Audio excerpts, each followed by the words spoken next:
Welcome to Expand Your Fempire with Katarina Rando, the podcast for women in business on a mission, sharing ideas to support you to grow, lead, and thrive. Now, here's your host, Katarina Rando. This is Katarina Rando, and I am blessing to be with you for another episode of our Expand Your Fempire podcast. Guess what? It is our 50th episode.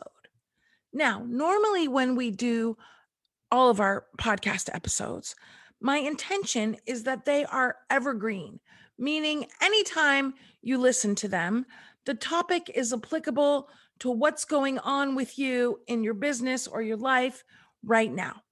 However, I'm breaking from that guiding principle for our 50th episode because I want to talk with you about something that I would like to encourage you to reflect on right now as this episode comes out.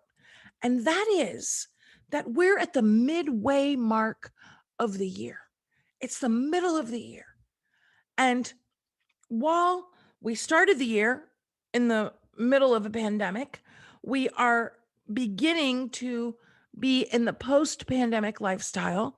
Now, also the post-pandemic business style. How is your business going to shift, adjust, not just because we're out of the middle of our pandemic, also because it's the middle of the year. And it's time for you to reflect on what has happened the first 6 months of the year and what you want to upgrade, adjust, eliminate, improve for the second half. In this episode, we're going to look at some of the different aspects of your business. We're going to shine the spotlight on them. And here's the other exciting thing, by the way. When you go to katarinarando.com/links, I have put there just for you an Expand Your Fempire mid-year business check-in and checkup. And I want to invite you to go to katarinarando.com/links and download that for yourself, because you may be driving, maybe you're making dinner, you can't take notes right now, and I want to support you to up-level your business. That's why I've put together this mid-year check-in and checkup for you. Okay, first thing, sales. You know what I want to tell you? A lot of women have said to me that they don't set sales goals because they don't want to be disappointed. I totally get it. I don't like to be disappointed either. I remember a time ago when my big compelling vision that I wanted was to have my own center, because I was so sick of giving money to the hotels. You may have heard me say this. Anyway, it took me 5 years to get my center. And in that time, I had 2 clients that opened their own centers in other areas.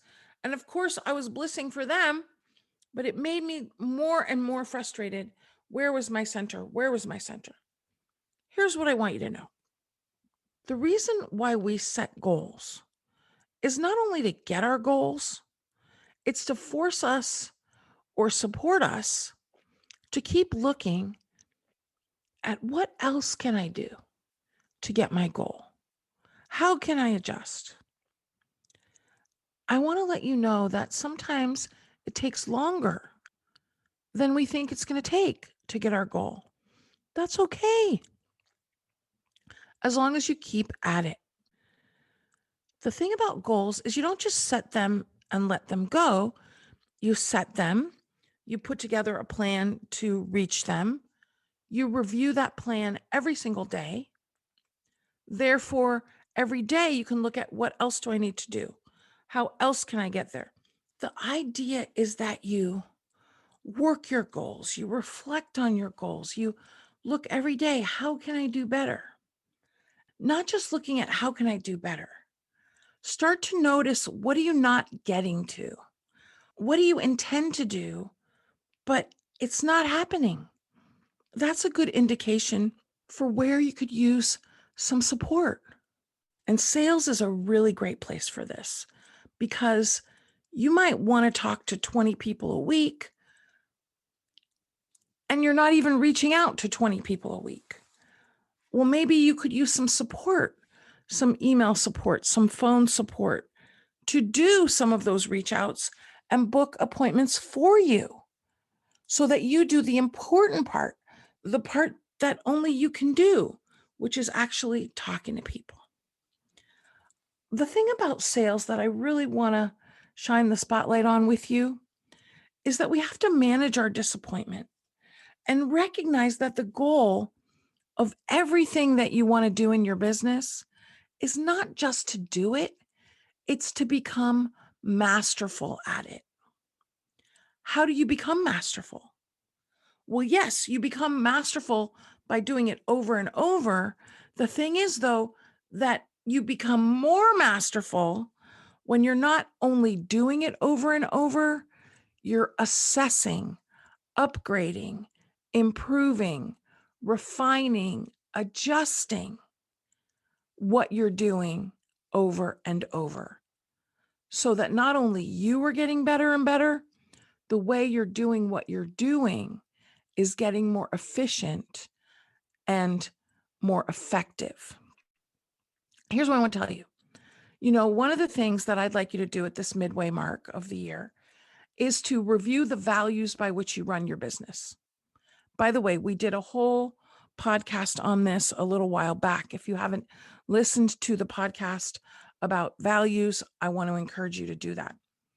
I forgot one very important value when we were in there because it wasn't top of mind. I'm going to share that with you now, which is embracing philanthropy in your business. Philanthropy, community service, being community minded. This is really, really important. And when we do our big events, our Fempire Summit, our Shiro Summit, we always have a charity partner. We raise money for one of our 4 charity partners. By the way, if you have not looked at our charity partners, you can also do that on my website at katarinarando.com. We support education for women and entrepreneurship training for women and also for girls. I want you to take some time at this mid-year mark and review the values by which you run your business and ask yourself if the way you're personally behaving every day, the way your team is behaving every day, the way you're doing your thing, is that an accurate reflection of the values by which you run your business? And do you have them plastered on the wall?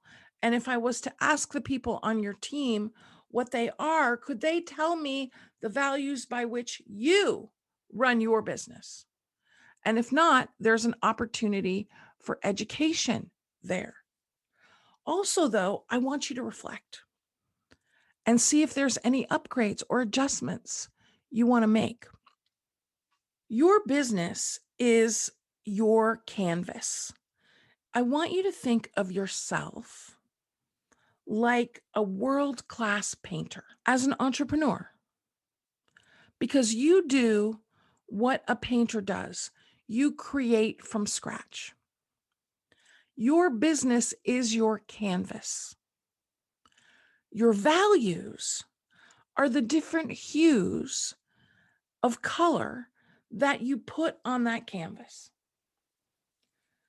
As an entrepreneur, I'm sure you embrace integrity. I'm sure you want to provide outstanding service. I'm sure you want to be a good communicator and value communication with your clients and your team. And there's a lot more that you can listen to on the values episode. Here's, though, the one that I absolutely have to mention that I feel is where a lot of entrepreneurs fall down. And that is with efficiency. Because our priority is service. We are so creative. We want to customize our service for each client, what's going to take care of them and serve them. And we don't often think about How do we be more efficient? Because more efficiency equals more profit. Now, why am I mentioning this here? Because as you do a mid-year review in your business, I want you to look at, are you being efficient with your sales process? Are you being efficient with your client care? Are you having checklists? Are you having software that you're using that's supporting efficiency in your business? Do you have standard operating times that you do the same thing every month or every quarter? Because what that means is you made a decision once and therefore you decided to implement it, and now it's happening with ease and nobody has to think about it because you made a decision and you've kept going with that decision. Like, for example, the first Friday of a new quarter, my fabulous person on my team and I meet and we go over the commissions for the last quarter. And within the week after that, the commission checks go out to anyone that has sent us referrals or any of our affiliate partners. That is standard operating procedure. When the year starts, guess what? Those appointments go on the calendar, those meetings for the whole year. We don't got to think about it. We're not going to forget about it. That's a very efficient thing. And how you use your calendar is a big part of efficiency. Certain things happen on Mondays because my on the ground assistant is at my home office on Mondays. That's standard operating procedure. Where in your business can you make a decision once and have it happen for the rest of the year and into next year? Now, of course, at the end of the year, you're going to evaluate what you're doing. I want you to think about that. I want you to run your mid-year review with a filter of efficiency. That's going to support you. Now, we could talk about sales all day. There are a few episodes in our podcast specifically about sales. I want to encourage you to listen to those to prime you for your mid-year review that we're talking about right now. Your mid-year check-in and check-up for your Fempire. Marketing. Marketing is a place where a lot of people fall down in their business.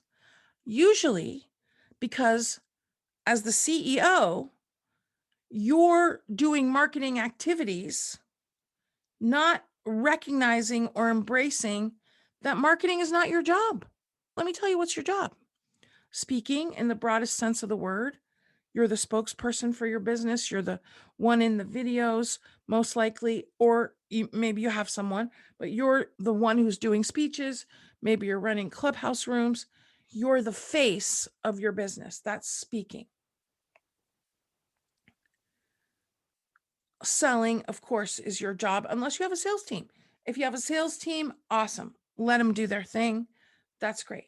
Speaking, selling, serving your clients. Now, maybe you have a team that helps you deliver service. Most likely, you're doing a lot of the servicing of your clients.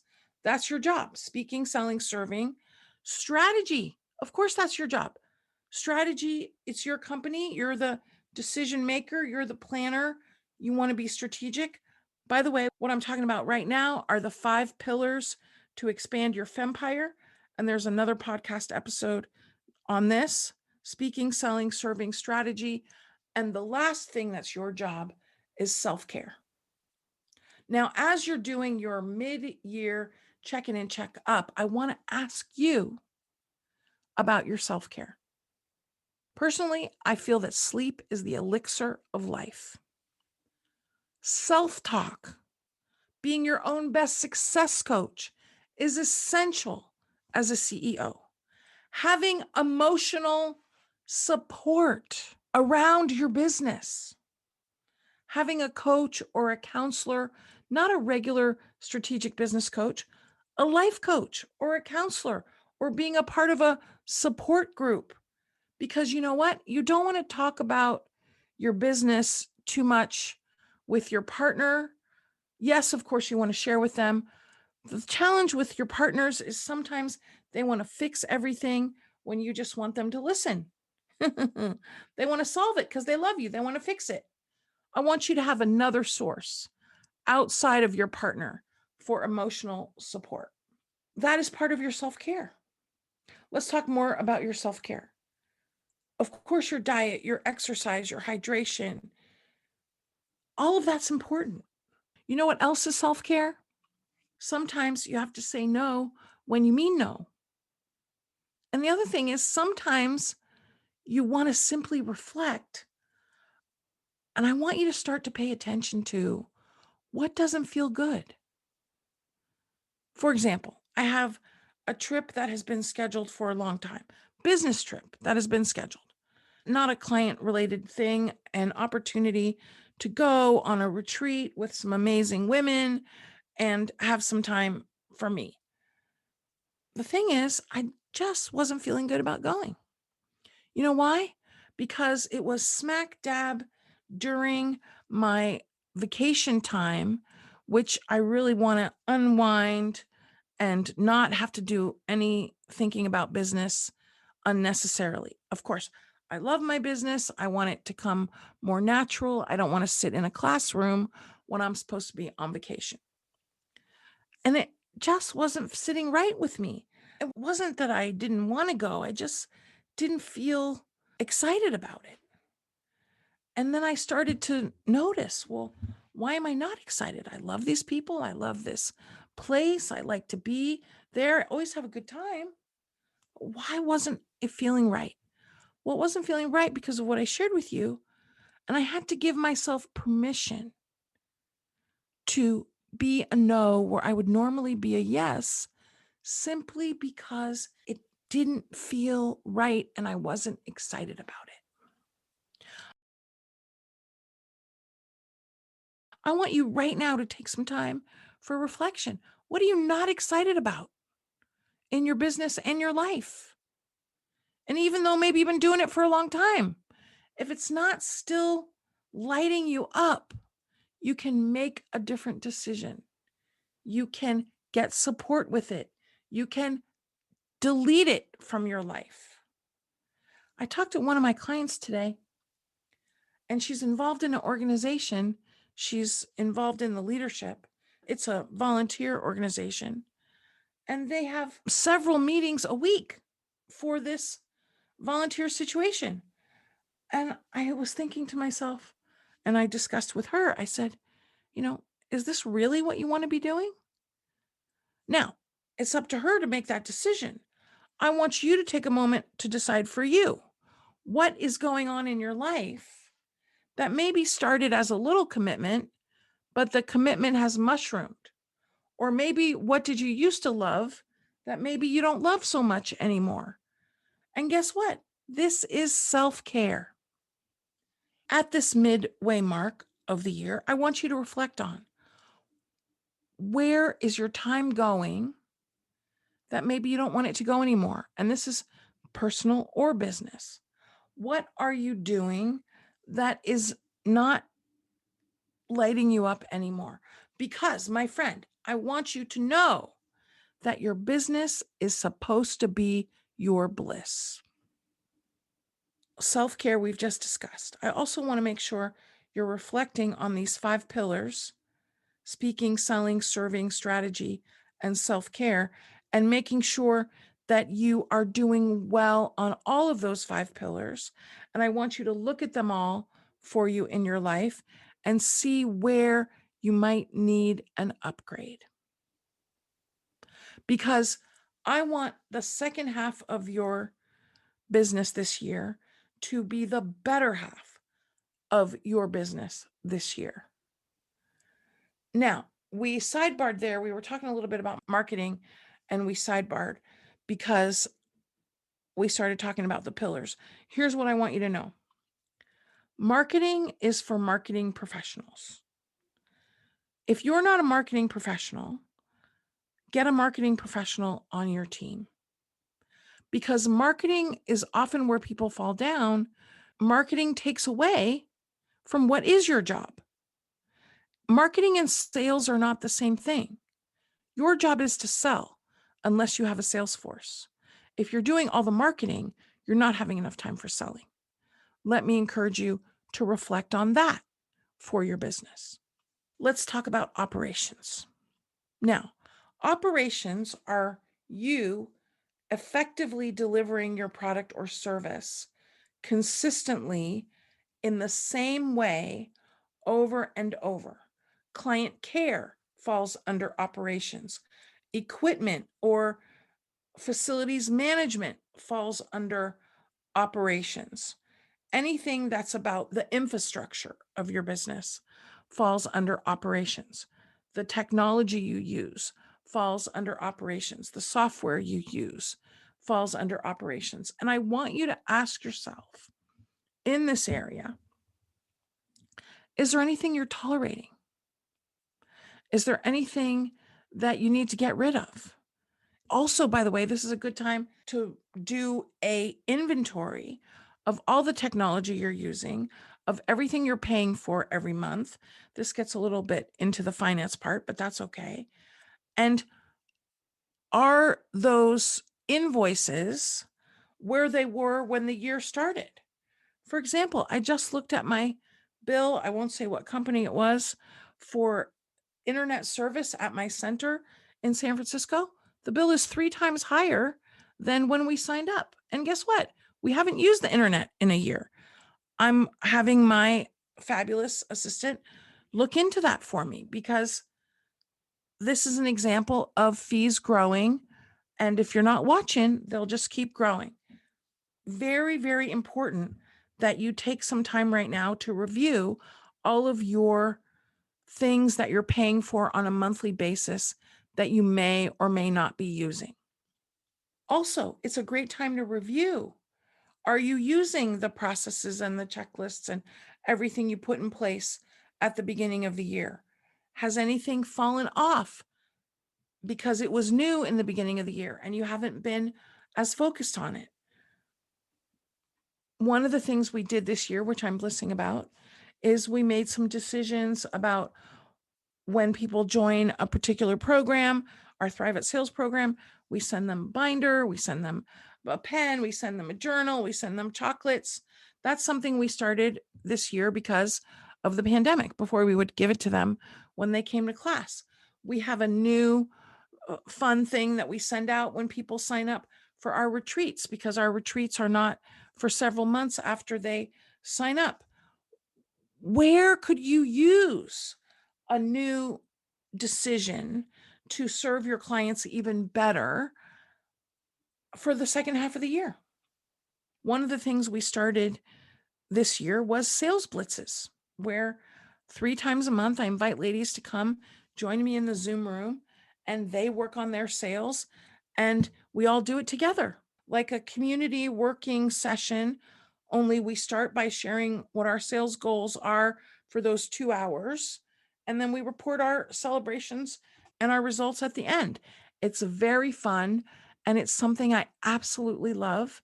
And we're going to keep going with it because at the mid-year, I've assessed that it's super working. And so now it's standard operating procedure. We have been talking about maybe some things that you would consider not sexy, not exciting, maybe even a little bit boring. Banish the thought. Here's the thing.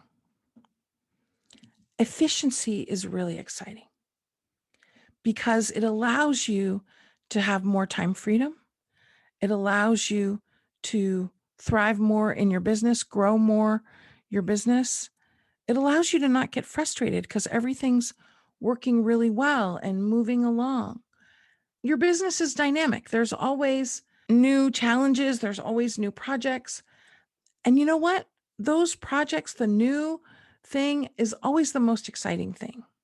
When we have efficiency in how we're running our business, when we have decisions that we make once and we carry them forward, when we have checklists, when we have processes, when we have standard operating procedures and times on our calendar that are rinse and repeat for tasks that we do over and over, all of that frees us up to be more creative. because we're not having to put out the fire du jour.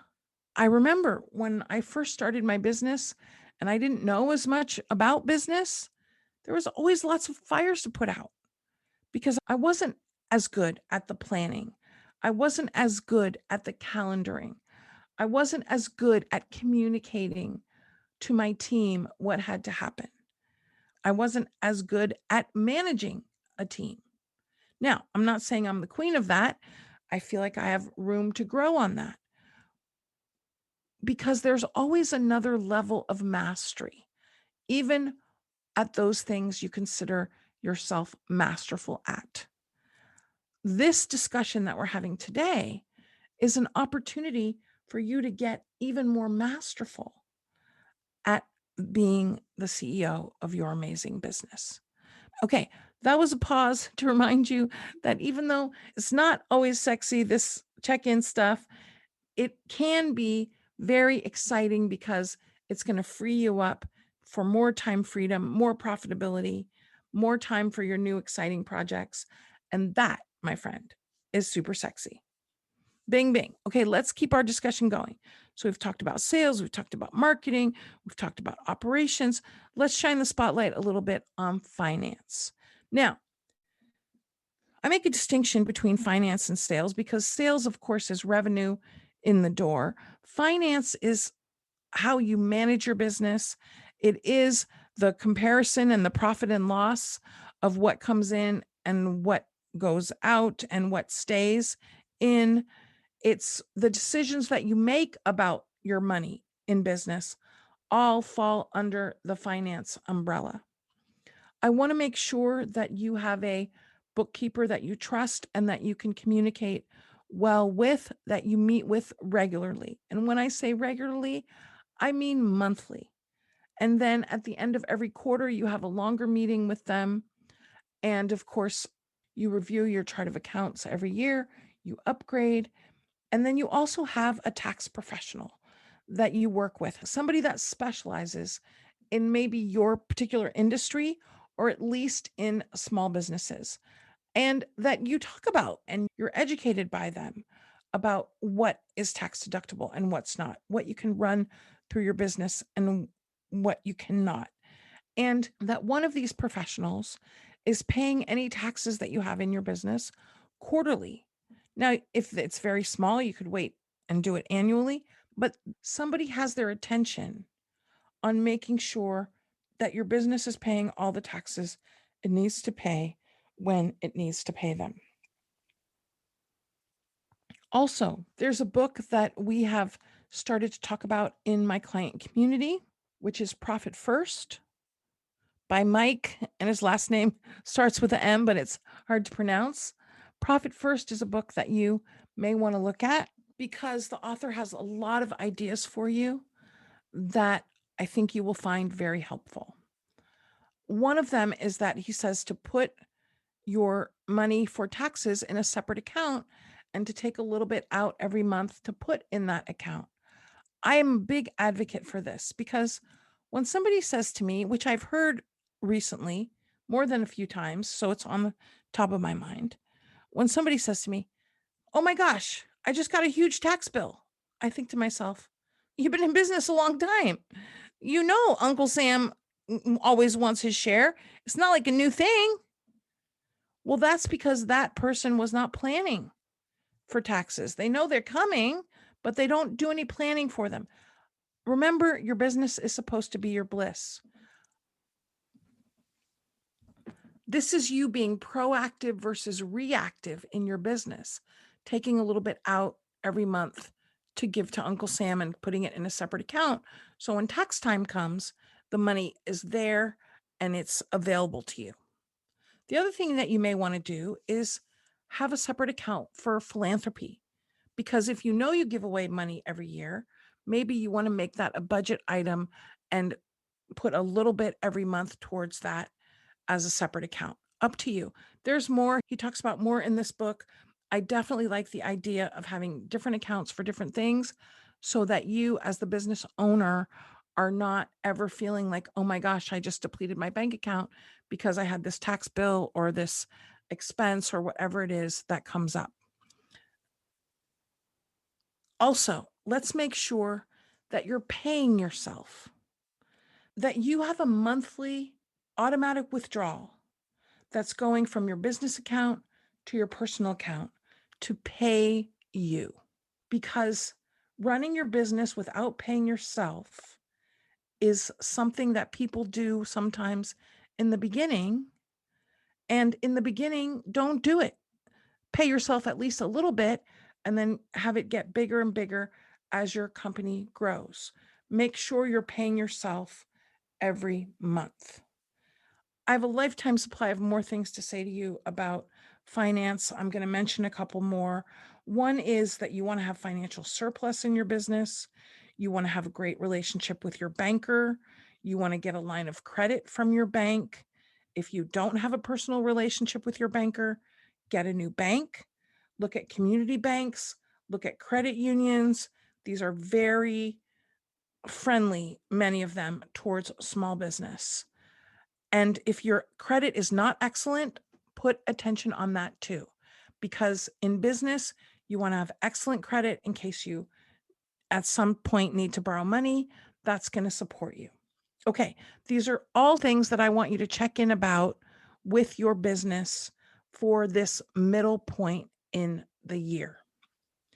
Before we wrap up this discussion, and of course, we could have an all day seminar on this, I want to give you some nuggets to take away and get started. And don't forget to go look at katarinarando.com/links to get your Fempire mid-year check-in and check-up checklist, because that is going to support you in taking what we've discussed and really applying it to your business. Here's the other thing I want to say to you. What we've discussed so far is different things to do, different things to look at. I want to ask you a very important question. As we move forward, and remember, we want the second half to be the better half of the year. My question to you is, how do you want to be different? How do you want to be better this second half of the year? I'll tell you, I want to bliss even more in my business. I want to have more time freedom. These are not only intentions, I'm making them goals. When you have a goal, you have a plan to support that goal. For me, blissing in my business looks like creating more support with sales, creating more support with marketing, creating more support in the delivery of our amazing service to our clients. It also looks like me holding the line to my criteria of excellent service from all of our vendors and all of our team members. Because when I know that my clients are getting outstanding care from everyone on my team, that makes me bliss. When my vendors are on top of it, hey, Katarina, we'll get that to you right away. Bing, bing. That makes me bliss. What could make you bliss more in your business between now and the end of the year? What is it that you're doing that is impacting how you're being? What I mean by that is what frustrates you, what stresses you out. Let's get rid of it so that you can bliss more. We talked about self-care. Is there any self-care related decisions or activities that are going to support you to love your business more because you're taking better care of yourself? These are all things I want you to think about, because I want you to feel every day that your business is your bliss. I want you to be able to bring 100% of the amazing woman you are to being yourself and doing your thing and serving your people, and at the same time, massively monetizing your mastery, because financial surplus creates ease. Financial surplus creates peace of mind. Financial surplus creates more bliss in your business. Okay, my friend, I have a lifetime supply of more super tips, insights to share with you. We'll have to save it for another day. I want to remind you, we have an amazing Facebook group. Please come join us, Thriving Women in Business group. We have an awesome club on Clubhouse, Thriving Women in Biz Club. Every Friday night, we have a week wrap up and win sharing and wisdom sharing on Clubhouse. Come and join us. We have other rooms on Clubhouse around sales, speaking, scaling, and other hot topics. Would love to get to know you. And one of the things that I do once or twice a month is I always host a free workshop. You're invited as my guest. I would love to see your smile on the screen. I'd love to get to know you and have you step in to our amazing, thriving women in business community. Because a rising woman lifts all the women around her. And you are a rising woman. You are also the queen of your fempire. And I hope that you will take what we've talked about today. You will go get our Expand Your Fempire mid-year check-in and checkup checklist so that you can bliss more in your business, love your life more, and of course, keep uplifting lives like you're already doing. Thank you, my friend. Can't wait to be with you again, sending you some love and connect with myself and my team so that we can support you to expand your fempire and thrive even more. Bing, bing, bing.